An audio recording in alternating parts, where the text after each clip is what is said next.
So now, high-level overview of these 7 biblical holidays.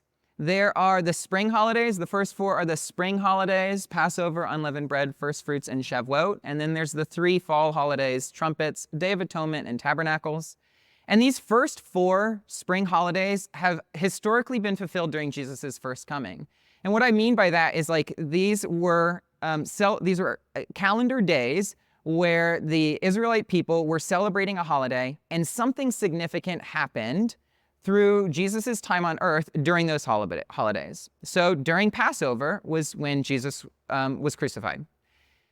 During the Feast of Unleavened Bread, which these first 3 all fall within a short, like, 8-day succession. During the Feast of Unleavened Bread was Jesus' burial, his first day in the tomb. During first fruits, this is when Jesus was resurrected. So this is, like, significant. It's not a coincidence that on these holidays, something very significant happened in Jesus' life. And then Shavuot, 50 days after Passover, we see Shavuot or the Pentecost. The disciples were celebrating Pentecost, and that's when they receive the Holy Spirit. So those are no coincidence that those overlap. And likewise, these fall holidays, we believe that they will be fulfilled in Jesus' second coming. So trumpets represents when we think it's a celebration of when Jesus is going to return. And there's a lot of signs, a lot of people who are smarter than myself who studied, and they think this is the time when Jesus is going to return. We don't know the year, but it's going to happen at this holiday. And there's verses, Matthew 24 and 1 Thessalonians 4 says, when the trumpet sounds, Jesus will return. And so you may be thinking, but Jesus says, no man knows the time or the hour, the day or the hour at which he will return.